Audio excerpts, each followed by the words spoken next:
So again, welcome, and Tuesday night, February 19th, and we're looking at section 7 today called Interpreting Change.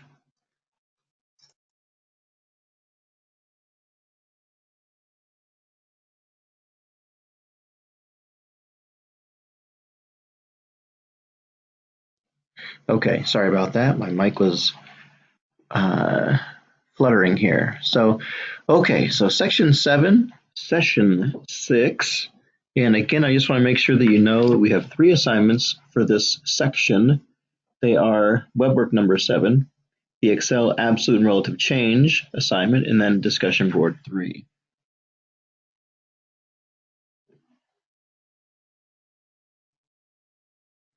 All right, so we're going to look here at page 71. So if you have your book, find page 71. And it says here, let's see, it says here, in this section, we will look at ways to describe change and make comparisons. Absolute change uses the difference in two numbers. A positive number is a positive change or a positive change increase. A negative number is a negative change or decrease.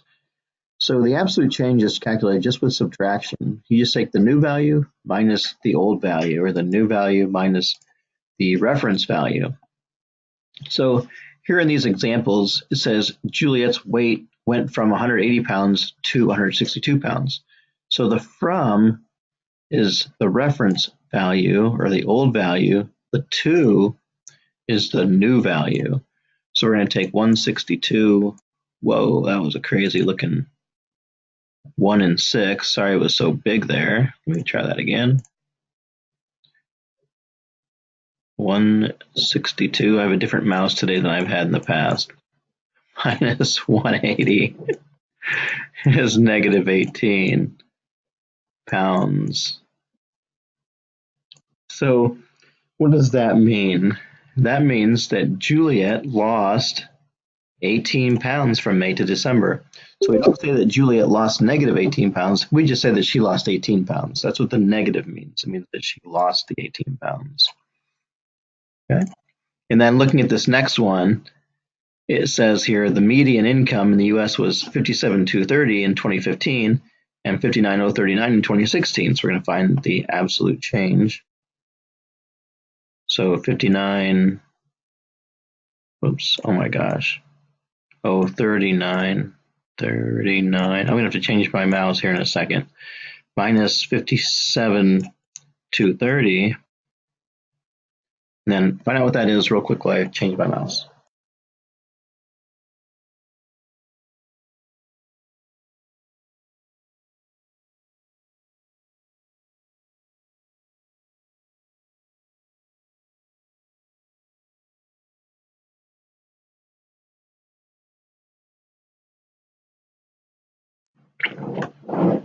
Okay, so it looks like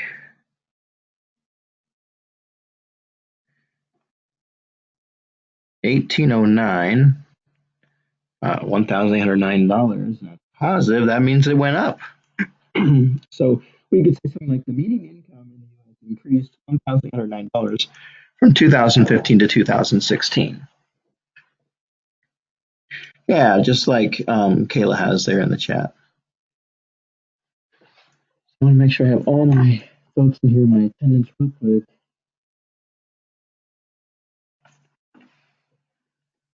And it looks like I'm missing one person. So let me just see real quick who I didn't have marked. So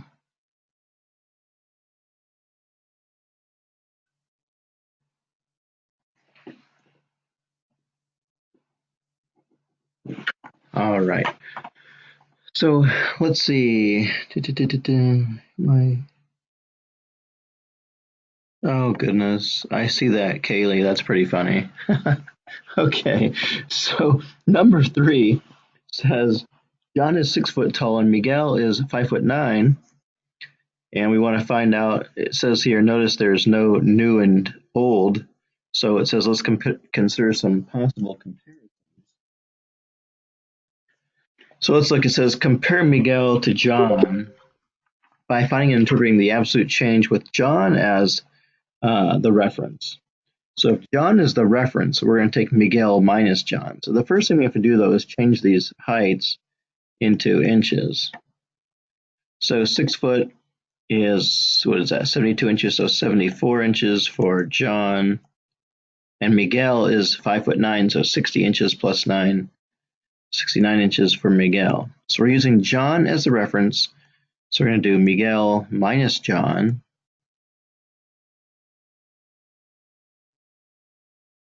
And what that means is that Miguel is 5 inches shorter than John. And then part B says, find and interpret the absolute change with Miguel as the reference. And it says this is comparing John to Miguel.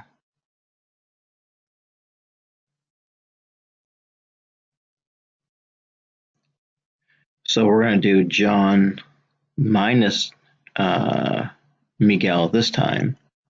So 74 inches minus 69 inches, 5 inches. So that means that John is taller than Miguel, 5 inches taller than Miguel. And it says, did you get the same value in parts A and B? And of course the answer is no, we did not. We got a negative and a positive. They have the same value, the same numerical value, but not the same value. So the number 5 is the same, but the sign is different. So they are different. The same numerical value, but different signs. So the way you subtract, it does make a difference, and what you use as the reference and what you're comparing to makes a difference. And when we get into our relative change now, you're going to see that it does matter. So relative change is the ratio of the absolute change to the reference or old value.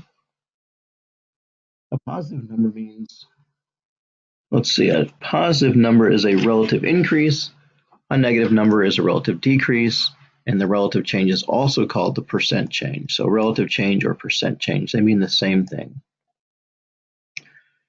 So the top part, this right here, is what we just found. So if you find the absolute change, you don't have to re-subtract to get the relative change. You just have to take the absolute change divided by the original value. So here's this example. It says the U.S. population was 298 million in 2006 and 323 million in 2016. The relative change is the new value minus the old, so 323 million minus 298 million, divided by the old value, 298 million. Notice how the first two numbers are grouped in a parentheses. If you just did it like this, if you did 323 minus 298 divided by 298, you would get 322. Because the calculator would do this part first, because of the order of operations, it would be 323 minus 1. We have to group the first two and get that answer before we divide. So make sure you do that correctly when you're putting it in your calculator. So we divide those and get 0.084. And when we find relative changes or the percent change, we want to change it into a percent by moving the decimal 2 places to the right, 8.4%. So a positive relative change means that there was an increase by 8.4% in this case. If it were negative, it would be a decrease. And so number one here, and this is on page 72, says Juliet's weight went from 180 pounds to 160 pounds from May to December. We're going to find and interpret the relative change this time. So we're going to take the new minus the old. So new minus old divided by the old. So these two should match every time, the end and the bottom. And let's see, I get negative 0.1 on my calculator. And just like Kayla says, it says Juliet's weight decreased. So this is, I'm going to change this to a percent, negative 10%. And so we would say Juliet's weight decreased by 10% from May to December. So I'm going to write this out here because I want to show you something. Juliet, let's see, Juliet's weight decreased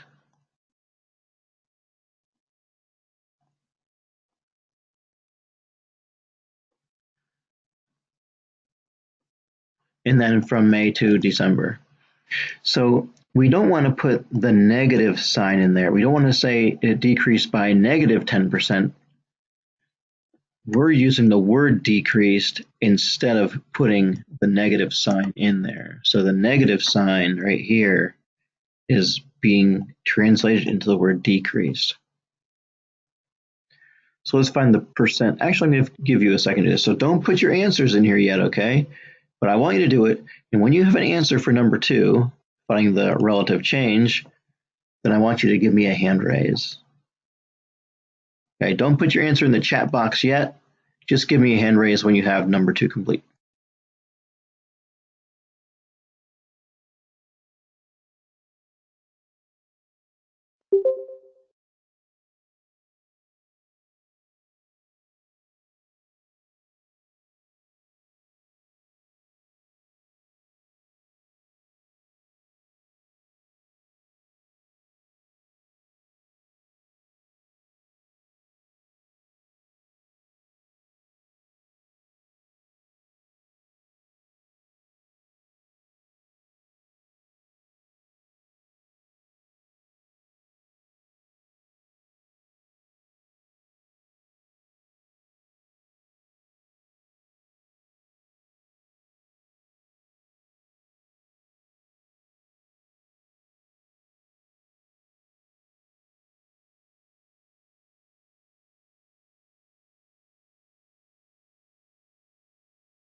All right, so it looks like most everybody has this complete.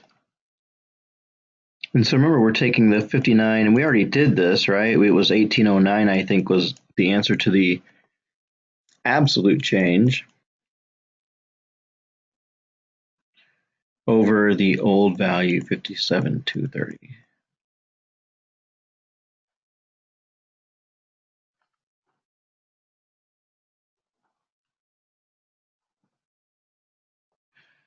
So if I show my middle step, it's 1809, which is what we had before for the absolute change, divided by the old amount.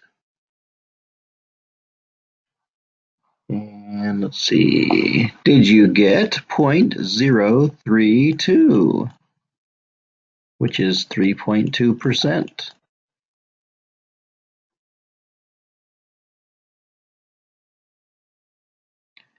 Awesome. So I see Kendra's answer here. It says the median income increased 3.2% from 2015 to 2016. And we could make that a little bit more specific by saying the median income in the United States or in the US increased. So very good. I love that sentence. And I see that you all got that. Hopefully you're not lying to me. You did actually get it. I can't tell because I can't see your work. Okay. So let's look at number 3 again. So we compared Miguel and John earlier. Now we're going to find the relative change. And it says with John as the reference. That means that we're doing Miguel minus John. The values were John was 74 inches and Miguel was 69 inches. So we're doing John as the reference. We're doing Miguel minus John divided by John. So see where the reference goes.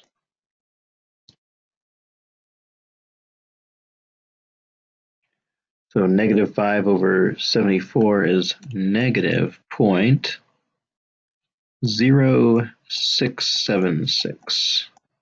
So it's like 6.8, -6.8%. That means that Miguel is 6.8 8 or 6.76% shorter than John. So this is important. So I'm going to write this down. Miguel is 6.76% shorter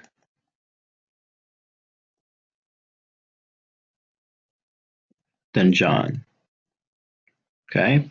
Now it says, should we expect the same outcome if we were to use Miguel as the reference? Why or why not? What are your thoughts?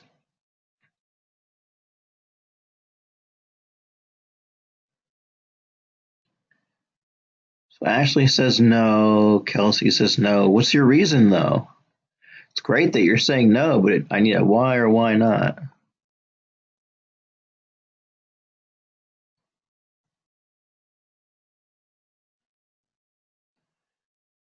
Yeah, Kendra has it there. We're dividing by a different number. That's the whole key on this. We're going to be dividing by a different number, not the fact that it's just positive or negative, but it's the fact that we're dividing by a different number. So no, we'll be dividing by 69 instead of 74. So let's see. This is the comparison of John to Miguel. And then let's go ahead and find it. So this time it would be 74 minus 69 divided by 69. So 5 over 69, which is 7.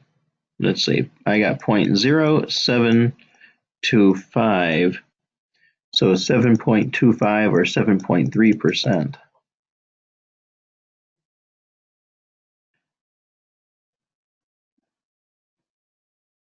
So if you put 7.2%, you'd be off. And the reason is because of this 5. So the way we do this is if we're going to round to the 10th place, which is where the 2 is right here, we look to the number to the right of it. And if it's 5 or greater, then this value increases. If the number to the right of it is less than 5, then that value stays the same. We just drop the end number. So 7.25 or 7.3, it doesn't state which place to round it to. There's only 2 digits given to us in the problem, 74 inches and 69 inches. So, it's 0.0724. Oh, I got to check that again. Sorry about that. Let me look real quick. So 74, let me try on my calculator again. I did the calculator earlier, the calculation. Let's see. So 74 minus 69 equals divided by 69. Well, it's okay. So it's 0.07246. So I rounded it to 0.0725 because I took the 6 here and made the 4 a 5. If you're straight rounding it from this one, it would be 0.07. It would be 0.072. So yeah. All right. So when you round, you just have to look and see. So here we have 2 digits, the 74 and the 69. So we would just go with that 0.072. So 7.2% would be fine. Okay. So that means, so this is important. This is what I wanted to show you. That means that John is 7.2% taller than Miguel. So see how Miguel is 6.76% shorter, and John is 7.2% taller. So the order that you do these things really does change that percent of change. All right, so just be careful on the order. That's the most important thing in that.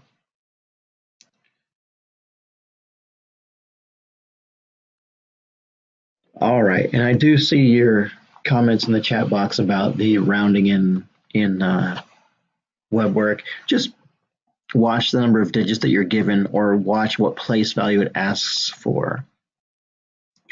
All right, so it says to this point, you have worked with changes in things like dollars, pounds, and inches.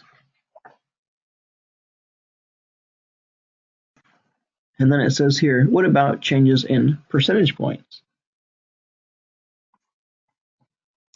So it says, according to the U.S. Bureau of Labor Statistics, the highest average annual unemployment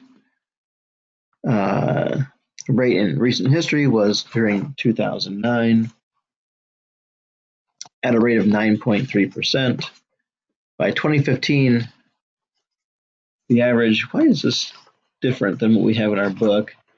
I don't believe that is there. Let's skip that because I don't think that's in your book. I think that's what it used to be. So let's go to page 79. This should be correct. Oh, did you found it? Kaylee, what page is that on? Because I didn't even see it in my... Oh, yeah, it's on page 76. Sorry about that. Yes. So, oh, yeah, it is there. Sorry about that. I was confused as I was flipping through my pages. So it says here, when working with absolute changes in percentages, think percentage points. This means we will not convert the given percentage values to decimal values during the calculations. When we find the absolute change, we're finding the difference in the percentage point. So it's like if, let's say if crime was 37, if there was a 35% crime rate last year and this year it's 38%, then the absolute change would be 3 percentage points. And then we could find the relative change as a percentage, not percentage points. So when we find absolute change, we're treating these percentage values or these percentage points like dollars or inches, and we're not converting it into a percent like this. So the only time we convert these changes into percents is when we're dealing with the relative change. So let's look at number 1 here on page 76. It says, according to the CDC, in 2014, the teen pregnancy rate was at its lowest ever at 2.42%. In 2013, the teen pregnancy rate was 2.66%. Find and interpret the relative change in the teen pregnancy rate from 2013 to 2014. So we're going to take the 2014 value minus the 2013 value.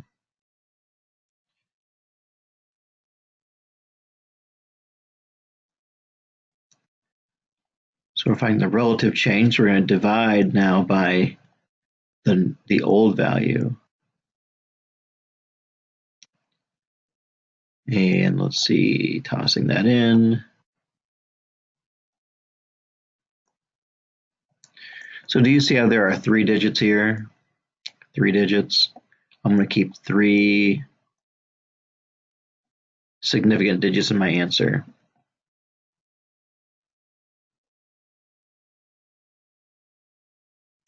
So we could say that the teen pregnancy rates decreased 9.02% from 2013 to 2014.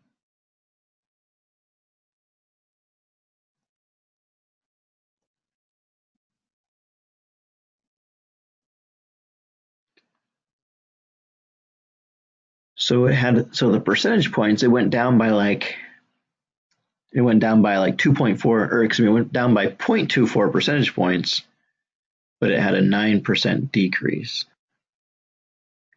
So number 2 says, obesity has become an issue of global concern. The World Obesity Foundation reports 37.9% of adult American men were obese in 2016. In South Africa, only 11% of men were identified as obese. Compare South Africa's obesity rate to that of the United States. So now, since it doesn't tell us, which is the first one and which is the second, we have to look at which one is the reference. So we're comparing South Africa to the US. So that means that we're using US as the reference value. So we would do 11 minus 37.9 to get the absolute change. Absolute change is just the subtraction, negative 26.9. And it just means there's a difference of 26.9 percentage points.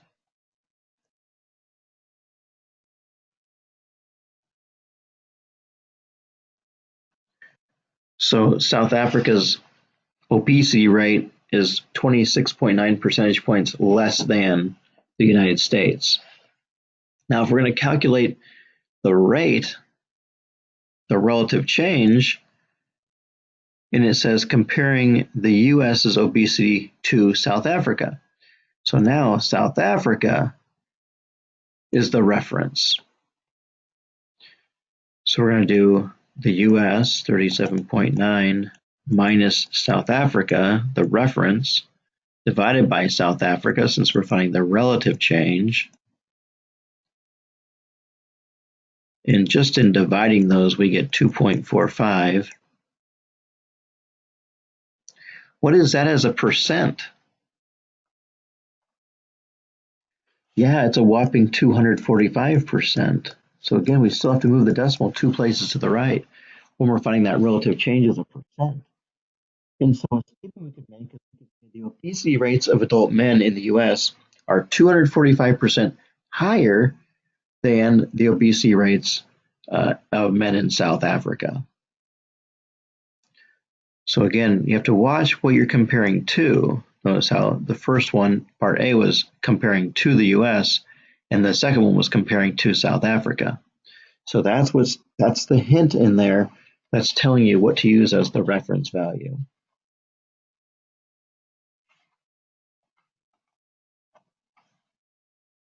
All right, so let's flip to page 79. And actually, I want to just take a minute and see if there's anything you need cleared up before we move on. So let me know if there's something you need cleared up before we move on.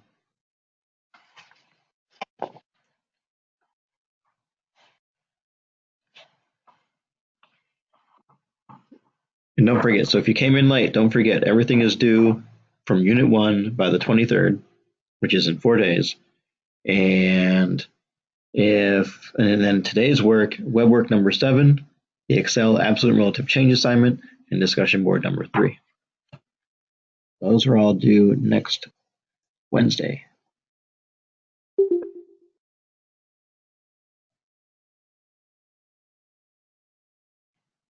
All righty, well, let's look at page 79. Percent change, it says, earlier we learned to calculate relative change in order to make comparisons using percent change statements. In this section, the percent change and one of the values in the comparison is known, and we are asked to find the unknown value in the comparison. So you got to be really careful on these too because of the wording. So it says when a relative change is a percent increase, you add it to 100%. When the relative change is a percent decrease, you subtract it from 100%.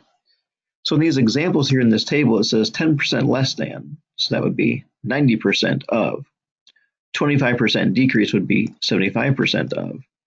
30% lower than would be 70% of, and 60% less than would be 40% of the original or the whole. So then when we have a percent increase, 10% more than would be 110% of your starting amount. This one would be 118% of your starting amount, 150% of your starting amount, and 200% of your starting amount. And don't get hung up on that, okay? Don't get hung up on that. So let's look at the actual application here. So if you flip to page 81, there's some examples. Number 4 says, Megan is currently enrolled in 16 credit hours, but wants to decrease her credits by 25% over the summer term. How many credits will she take in the summer? And so there's a couple of different ways we can do this. I'm going to show you this example by using a proportion. So the 100% is what she's doing now, currently taking 16 credits. She wants to decrease her credits by 25%. So what percent of the total will she have? If she decreases her credits by 25%, what percent will she be taking? She'll be taking 75%, right? And then we're going to find the number of credits. So we multiply 16 times 75 and divide by 100. And it looks like you guys are doing this right. You get 12 credits.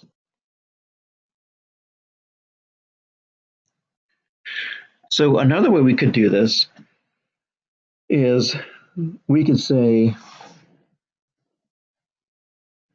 the new amount is 1 plus or minus the percent as a decimal times the old amount. So here's how this would look. The new amount, the new credits, would be 1 minus 0.25, the percent as a decimal, times the old number of credits, which is 0.75 times 16, which is 12. So this formula here is a handy dandy one. And let's look at number 5, and then I'll have you do number 6. So it says, if the take-home pay is $14.43 and 22% was withheld in taxes, what was the gross pay? Now the question is the take-home pay the new pay or the old pay? Is it the 100% or is it the less than 100%? Yeah, so the take-home pay is the new pay. So is it the 100% or is it the less than 100%? It's less, right? So the gross pay is the whole thing. So if we wanted to do a proportion, we would do the gross pay is the 100%, and we are trying to find that, right? The gross pay is 100%. The take-home pay, what percent is the take-home pay?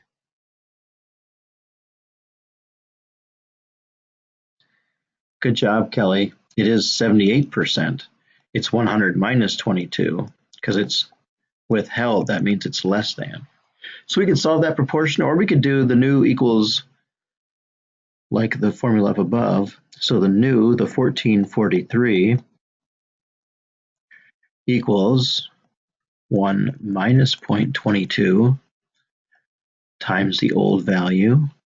And so if we were going to solve it with an equation, I'm going to have to do it over here on the side. We would have 1443 equals 0.78 times the old. Now, to undo this multiplication right here, we have to divide by 0.78.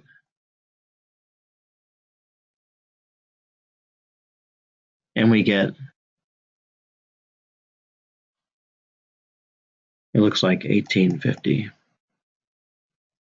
Whoop, that looks horrible. So we get $1,850. And what you should recognize here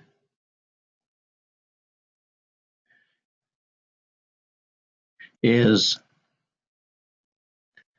that you told me that the take-home pay is less, right? So that means that our answer has to be bigger than 1443. So if you got an answer that was less than 1443, then that would be a signal that something is wrong. Okay, I'm going to have you try number 6.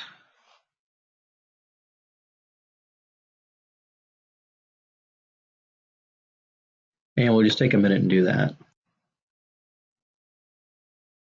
Give me a hand raise when you have number 6.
All right, it looks like about half of you are done or more. So I put this little note here on the side. So when I set my proportion up, this is how I did it earlier. New over old 100 plus or minus the percent change divided by 100. So the old value is the 100% value. So you can do that, remember, or you can do this formula there, the equation. So let's look at both ways to do it, and then we're going to do some group work. So I'll set up the proportion. 22 miles is what she normally drives. That's 100%. It says she drives 30% further. So what's going to go up here in the top?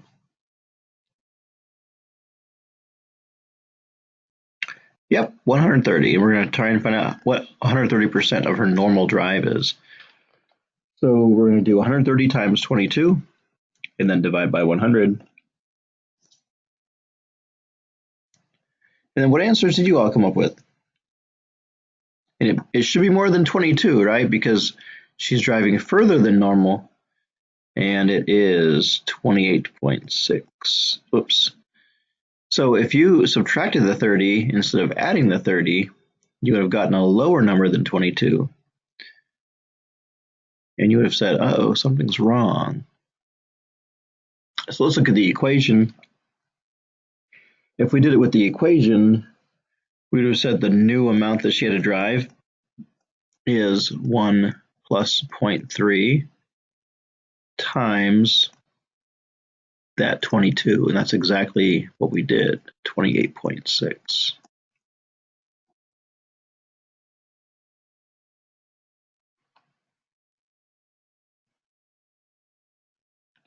All right, good, Estefani. All right, so you have this formula here again, and the one up on the top there. So on page 83, there's a little note that says, are relative changes additive? It says, does a 20% increase followed by a, does a 20% increase followed by a 20% decrease net to zero? Does a 15% increase followed by another 15% increase equal 30% increase? It can be difficult to think through these scenarios in the abstract. It may be helpful to create sample values to think through these examples. So consider the following. On page 84, we're going to look at number 4. And what I'm going to do is I'm going to put you in groups for about 5 or 6 minutes to consider this problem right here. And it's on page 84. You're not going to see my screen here in a second because I'm going to put you in groups. So remember, look for that tab to pop up. And we're going to do that. So I'm going to get you set up in groups real quick. Let's see here.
Okay, Group B.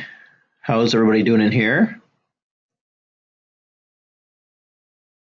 So I don't know who all's in here. I haven't heard anybody yet, and no one has said anything in chat. Oh, it looks like, okay, who just said that? Who was that? Kendra. Okay. So we have Maybe Kaylee, Kendra, and Megan, and one person didn't make it in. Let's see. Carmaine didn't make it in yet. He might be on his phone. So we have, yeah. Oh, there you go. There it is. Carmaine said, I'm on my phone. All right. So we have, yes, so Kendra, Kaylee, and Megan. Do you guys have any questions? You can unmute yourself and talk to each other. Nobody else will hear you. And you can use the chat box too. You have your own chat box for Breakout B. Can you see the history on the chat box when you come in?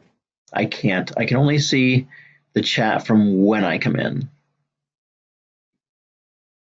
So all I see right now is it says Kendra. Now I see Kendra said gotcha. That's all I see is Kendra and gotcha.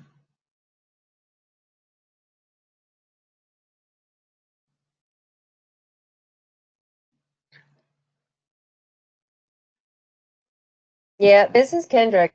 I don't know.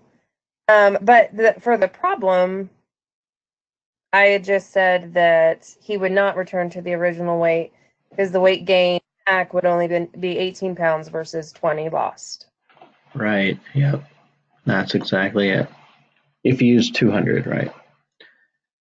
All right. So you guys, so all of you all in Breakout B, Kaylee and Megan, you can actually unmute yourself, or you can use, there's a chat box for just your group and to communicate with each other and with Kendra. Okay. All right. I'm popping out.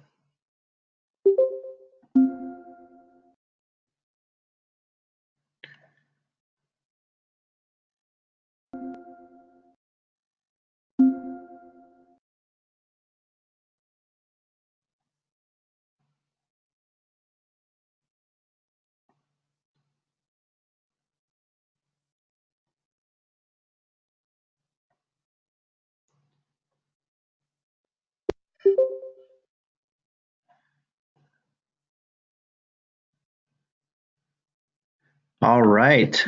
So let's see. We're back. And so I think you found out if you're on a phone, you cannot join, generally speaking, you can't join our group. So in the future, if you can, if you can not be on a phone in the future, that would help out with our group participation. All right. So looking at number 4 here, what did you find out? Talk to me here.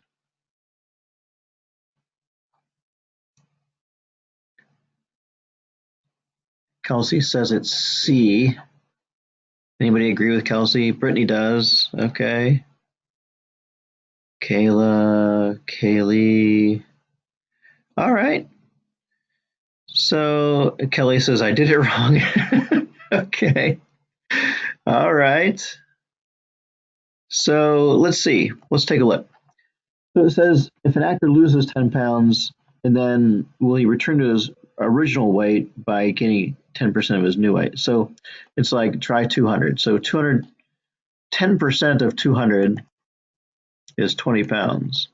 So that actor would be 180 pounds after they lost 10%, right? So now we want to say, so this was like, so you can think about it like this: 200 times 0.90.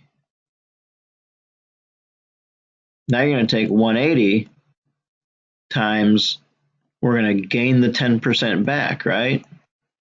Times 1.10, 110%. So this was 90% of the original weight. This is 110% of the original weight. Whoops, 110%. And what is that, 198? Yeah, so you don't make it back to the 200 that you started with.